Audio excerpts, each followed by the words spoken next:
என்னது திராவிடர்கள்னா தெலுங்கு பீப்புளா? திராவிடர்கள்னா பார்ப்பன எதிர்ப்பா?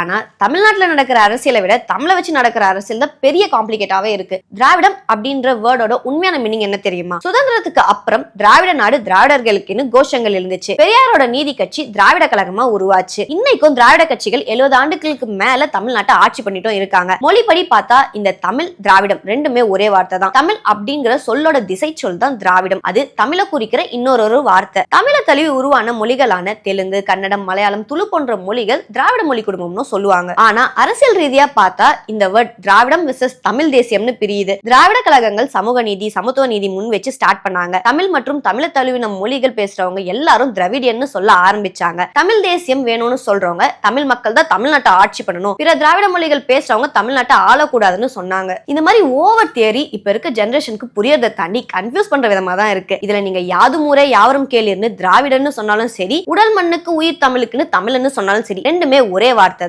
திராவிடம் திராவிடியன்னு இருக்கட்டும், சவுத் இந்தியன்ஸை குறிக்கிறது தான். ஒரு மொழி குடும்பத்தை வச்சே இவ்வளவு அரசியல் பாகுபாடு, இன்னும் வட மாநில மொழிகள், வேற நாட்டு மொழிகள்னு பிரிச்சு இன்னும் பிரிவினை தான் ஏற்படுத்திட்டு இருக்கோம். இருந்தாலும் திராவிட கொள்கைகள் இங்க அதிகமா பேசப்படுறதுக்கான காரணம் சமூக கோட்பாடுகளை உடைச்சு, கலாச்சாரத்தை உடைச்சு, ஒடுக்குமுறைக்கு எதிரா நடைமுறை அரசியல பேசுறதுனாலதான். கேஸ்ட் வச்சு, மதம் வச்சு செப்பரேட் பண்ணி பாக்குறது எப்படியோ அதே மாதிரி ஒரு மொழியை வச்சு பண்ணாலும் தப்பு தான். மொழி வாரியா நம்மளா பிரிஞ்சிருக்கோமே தவிர மனிதநேய பிரிவை உண்டாக்காம பாத்துக்கோங்க.